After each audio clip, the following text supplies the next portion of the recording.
Today I'm going to be talking about the forbidden fruit. It was the serpent who convinced Eve to eat from the forbidden fruit, from the tree of knowledge of good and evil in the Garden of Eden. This does not mean that she actually ate an apple. This means something else. Throughout the scriptures, we are known as trees. There are trees along a riverbank bearing luscious fruit. The original sin was sex.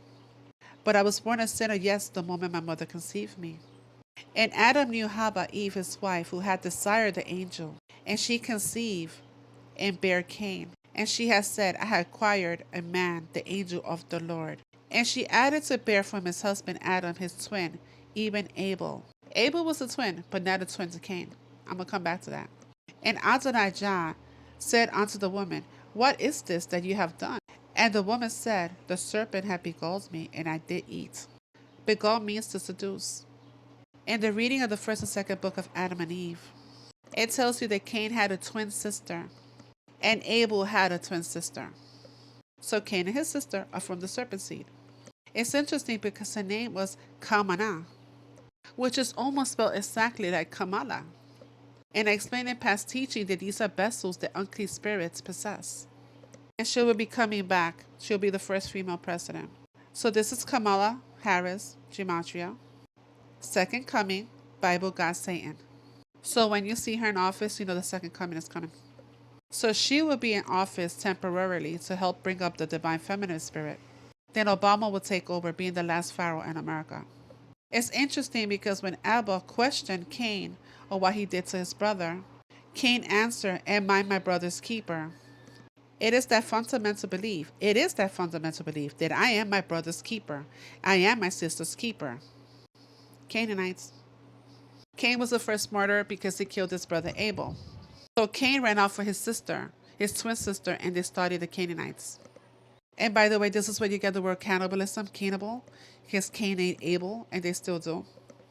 And I will put enmity between you and the woman, and between your offspring and hers. He will crush your head, and you will strike his heel. So the reason that Cain killed Abel, because he knew that Yahushua would be coming from Adam's bloodline, which was Abel. So Abel was in charge of the flock. Cain was in charge of the harvest, the ground. Because he spilled his brother's blood on the ground, he got cursed from the ground. Now you are under a curse and are driven from the ground, which you open his mouth to receive your brother's blood from your hand. So they went underground. Therefore Jah exalted him to the highest place and gave him the name that is above every name. That the name of Yahushua every knee should bow in heaven and on earth and under the earth. That's why they have all these underground cities. Angeles means angels. So this is a newspaper article in 1934. Underground city of reptilians, aliens discovered in Los Angeles in 1934. Lizard people catacomb city hunted. Notice how there are catacombs, right? As in the catacombs of Rome. And they're filled with human bones.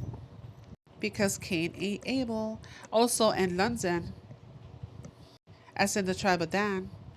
And the Antichrist will be coming from the tribe of Dan. Because the tribe of Dan broke off the tree of life and joined the Canaanites. So they could basically rule the world. How about Paris? The Paris catacombs. All underground cities. They were driven underground. And as for Paris, France, that's the Popal bloodline. The Merovingian kings. Those are the Franks, they're Germanic people, and that is the Popal bloodline. The Germanic nations are the colonizers of our lands. That's why the Vatican is shaped like a serpent. And that's Abaddon coming out of the flames. That's the Hail Zeus they gave to the world. You find a lot of these videos of underground cities that people are posting. These cities are not new. They've been here from the beginning of time. Because like I said, they were driven underground. And that's why these news articles are saying how these elites are building underground bunkers. They've always had these underground cities, these catacombs, filled with dead men's bones. Once Abel was killed, we needed somebody else to replace Abel, because Yahushua had to be born into this realm to crush the head of the serpent. That's when they gave birth to Seth. And if you're having a hard time believing this because it's not what you've been told, remember the source of who told you what you know today. keeping in mind that the Catholic Church is the mother of all churches. Once you read Genesis 4, this is Cain and his descendants, right? This is Cain and his descendants. But when you see in Genesis 5, this is Adam. And Adam starts his descendants from his first son. And Seth took the place of Abel. So as you can see, it's Adam, then Seth. Where's Cain? Cain is not mentioned because Cain is not his son. Because the scripture tells you that there's a seed, a serpent seed.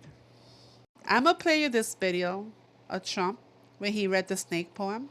And it's very telling because they know because he's a Canaanite. Set the reptile, which is a reptilian, with a grin. You knew damn well I was a snake before you took me in. Trees that bear fruit have seeds, but a man also has a seed. So I was scrolling on here and I found this clip. You guys gotta check it out. 1934 LA Times article that specifically says, Lizard People's Catacomb City hunted. Engineer sinks shaft under Fort Moore Hill to find maze of tunnels and priceless treasures of legendary inhabitants. G. Warren Schufelt, geophysical mining engineer, used cutting-edge technology at the time in the form of radio x-rays to detect minerals and tunnels below the surface and turned up catacombs and vaults that made up a vast city. Schufelt met with a Hopi Indian, Little Chief Greenleaf, told him the ancient story of how an advanced race called the Lizard People had built a massive underground city using powerful chemicals instead of shovel. The Lizard People were highly advanced and incredibly smart, according to the Hopi chief. Their city was built with an advanced type of cement, stronger than anything modern people could make. And Los Angeles isn't the only city we find these catacombs in. In almost all the major cities in the United States, there's some type of underground tunnel systems like these in New York. Even the city I'm from in Portland, Oregon has the Shanghai tunnels. Some of the most world-renowned known catacombs are the catacombs in Rome, which are actually filled with tons and tons of human remains. If you guys haven't already seen images of the Rome catacombs, look them up, it's crazy. But some of these underground tunnel systems are so vast that you could actually get lost in them for days at a time. All the legends are different but have a lot of similarities on how these tunnels were formed. Like in the clip I showed, they talked about the Lizard People in Los Angeles. Well, the Hindus have a legend of Shambhala. Their deities have a city also underground in tunnels. And this story of the tunnels in Los Angeles also sounds very similar to the stories of Mount Shasta. Located in California only a couple hundred miles away, in Mount Shasta they claim that there's also some type of underground city that was made by some type of advanced humanoid race. And my best guess is that these catacombs or underground ruins are reminiscents of things that were destroyed by the flood. I don't think these tunnel systems were formed in modern time by the condition they're in. They look very old and aged. So my guess is a lot of this stuff was buried and then rediscovered hundreds of years later. On her way to work one morning, down the path along the lake, a tender-hearted woman saw a poor, half-frozen snake. His pretty colored skin had been all frosted with the dew. "Poor thing," she cried, "I'll take you in, and I'll take care of you. Take me in, O tender woman, take me in for heaven's sake. Take me in, O tender woman," sighed the vicious snake. She wrapped him up all cozy in a comforter of silk and laid him by her fireside with some honey and some milk. She hurried home from work that night, and soon as she arrived, she found the pretty snake she'd taken in had been revived. "Take me in, O tender woman, take me in for heaven's sake. Take me in, O tender woman," sighed the vicious snake. She clutched him to her bosom. "You're so beautiful," she cried, "but if I hadn't brought you in by now, you truly would have died." She stroked his pretty skin again and kissed and held him tight. But instead of saying, "Thank you, ma'am," the snake gave her a vicious bite. "Take me in, O tender woman, take me in for heaven's sake. Take me in, O tender woman," sighed the vicious snake. "I saved you," cried the woman, "and you've bitten me, but why? You know your bite is poisonous. and now I'm going to die. Shut up, silly woman, said the reptile with a grin. You knew damn well I was a snake before you took me in.